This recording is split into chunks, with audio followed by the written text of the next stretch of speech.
Hi everybody, and welcome to Gamer on BeFirstInGaming.com. I'm James Gaspar, and we're here at Game Over Video Games.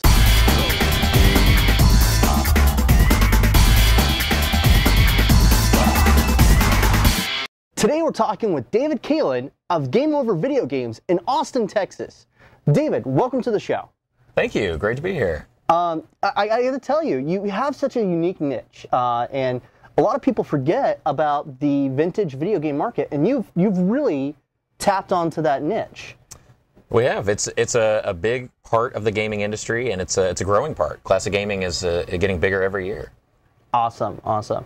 So, what made you want to get, and what made you want to start the vintage video game market? Well, we started business about 7.5 years ago, and at that time, that was the time when EB and GameStop, the two big game chains, were merging. They were getting rid of all the old games. Game Crazy going out of business. Most of the other local mom and pops going out of business. Everybody getting out of video games or getting out of the old games specifically, which happened to be what I loved. I loved the classic stuff.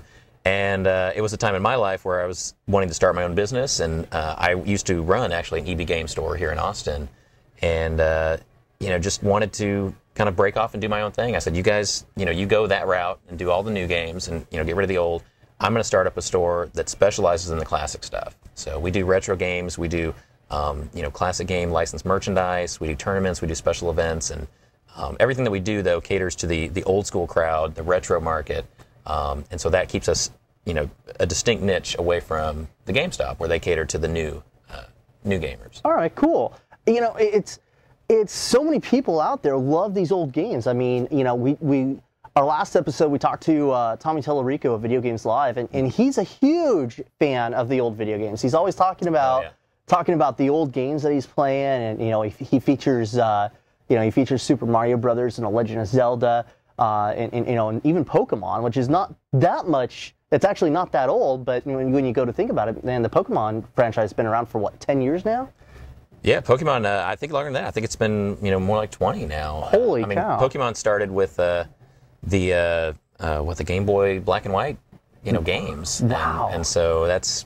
Yeah, I remember that old brick. It might be even over 20 years. Holy actually. cow! How does I have to do some math? How does time fly that fast? Yeah, man, it's amazing. But yeah, from Game Boy to Game Boy Color, and all the way up, and Tommy's great, and the Video Games Live. It's just another example, I think, of how classic games. The people that were into them when they were out. Now those are the people that are our age, that are running their businesses and doing things in their adult life, and wanting to do something to commemorate or be nostalgic about those old games that they loved, and so they're kind of exposing them to the next generation. And so he does that through music. I do that by reselling the games and the events that we do. So when did you get started? When did you find your passion for video games? Well, I've played video games all my life. So I mean, I was born at just the right time for a gamer. Actually, I was born in '75. I started gaming like late '70s, early '80s when I was a little kid. I started with an Atari, like a lot of gamers, I guess. And I grew up with the industry. I went from Atari to Nintendo to Genesis to Super Nintendo, and each time, sadly for me, each time I kind of had to sell my old stuff to get the new thing. Nobody really had a lot of money to get game systems back then, and certainly if you had one, you didn't have a ton of games. You only had a few games normally. Nowadays as an adult, it's great because you have the buying power to go back and you can buy an old system relatively cheap, and you can buy the old games relatively cheap. And so it's a very low investment. When you talk about getting like a PS3 or a 360 for $300, games $60 a piece. Now you can get an old system for about $60. The games $10 a piece, $20 a piece, even on some of the hard to find ones. But you can amass quite a collection for a fraction of what it would have been 20 years ago. So it's like being a kid all over again. Yeah, let's talk about that a little bit, because you hit on something. The used game market is huge. It is. And I support it. I think it's great because, as a gamer, I go out and I buy new games, and I'm spending $300-400 a month on brand new video games, Yeah. And so it's people, for gamers, waiting that extra couple of, that extra month or two, waiting a little bit longer, allows them to get the games at a better deal, at a better sale. So talk to us a little bit about the, economics, the business of the used games and the vintage games. Okay. Well, yeah, I mean, used games is a huge part of the industry. You know, it's what keeps most game stores, including GameStop, afloat, is the used games, because the profit margins on the new games are almost nothing. But yeah, the way games are developed now, when a game comes out at $60, brand new typically, but even brand new, they drop the prices very fast. If you wait just a couple of months, it'll be $40. If you wait, say, 6 months, it'll be a greatest hit. It'll be $20 or $30. Yeah, we've seen that. In fact, I saw that. And that's not even the used market. That's just the new market. Yeah, and so the used games is even cheaper. You know, and so it's, as a gamer, as somebody who, you know, is passionate about games, I mean, you have to love the used game market, because it pushes the prices down for everybody that used games exist. You know, the talk of newer consoles without used game playability is something that would hurt everybody. You know, it would force people to pay more for their games. There would be less selection of games out there, and if they choose not to sell a game anymore, it just wouldn't exist. You know, this is a way to collect any kind of game that exists. Even the older cartridge systems like Nintendo had some unlicensed games that through download, through emulation, things like that, you'd never be able to access them. But because there is a physical cartridge that exists, they may not like that it exists, but it exists, and so people can find that and play that game.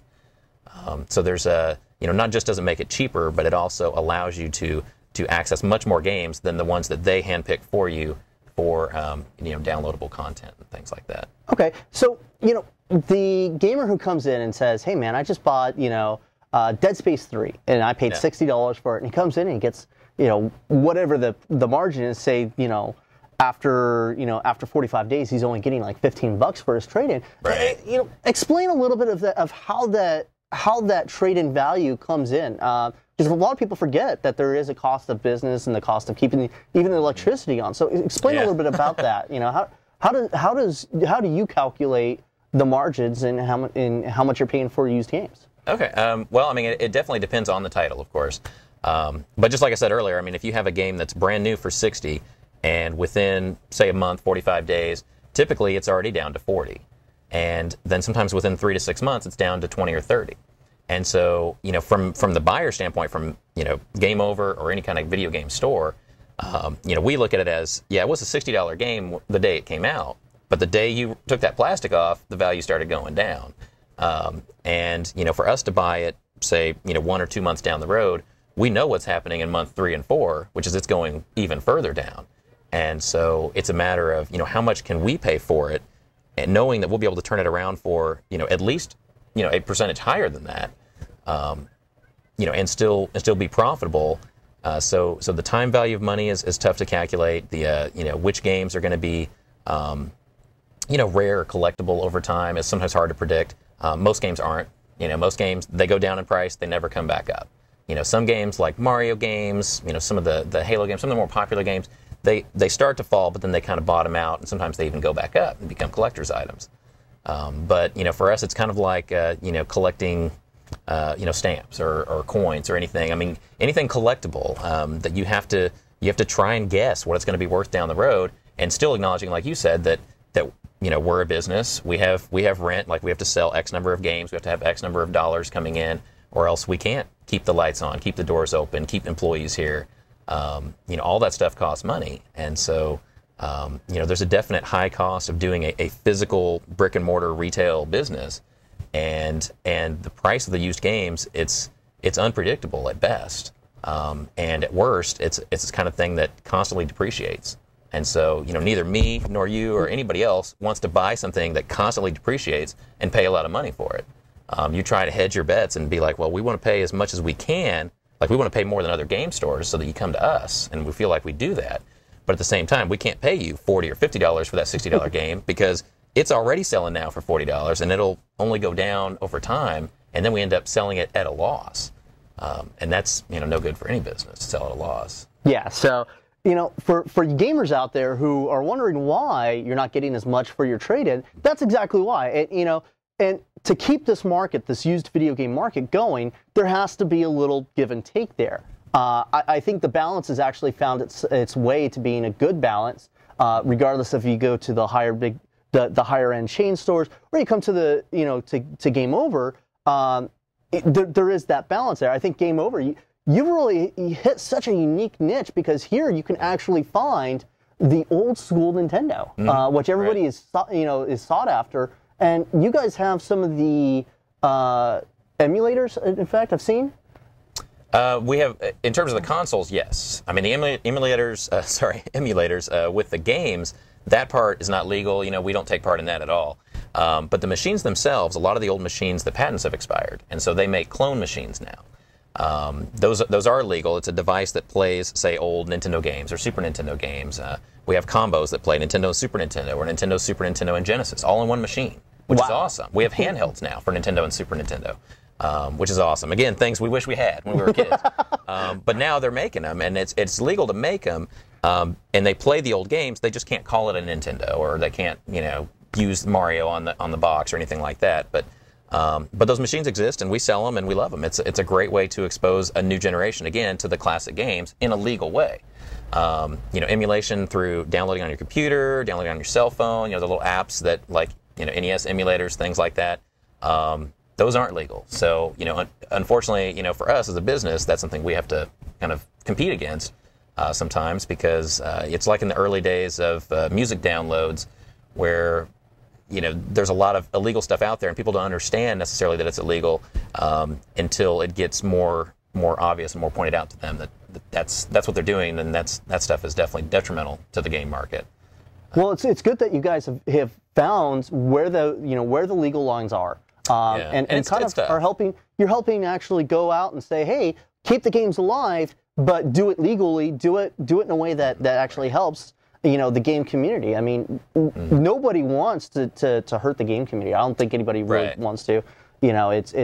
It's we all love video games. That's why I do Gamer. That's why you've built a game store. Yeah, that's why people are watching it.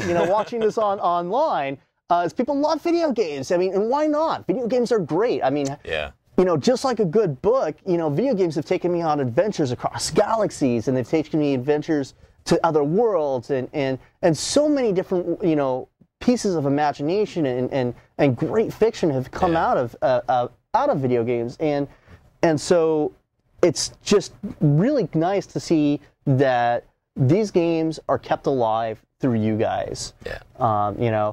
So thank you very much for meeting with us, no problem. and Thank it you. has been Thanks for fun. Check out Game Over Video Games. What's your website? GameOverVideogames.com. We do sell online, ship nationwide. So yeah, all your retro stuff that you see in this store, any kind of retro game system, console, T-shirts, soundtracks, we sell it all online. And we do trade-ins online too now, which is something that most other stores don't do. Even GameStop, you can't trade in your games online. And that's really, really big. So, so for you folks who are out there looking for some of your old retro systems, and by the way, I got a retro Atari through a flashback. I got a flashback Atari, which ended up being a huge hit around Christmas. Everybody wanted to open it up and play it and get out the old. So if you're looking for an inexpensive gift, that is always a great way to go, even though the gift season's over. Or if you're just looking for something fun for yourself, I mean, look at Saturday night and game night. That's always a lot of fun. And so check it out, GameOverVideogames.com, and we'll continue talking with David and Game Over Video Games throughout more time. So keep it right here, and as always, game on.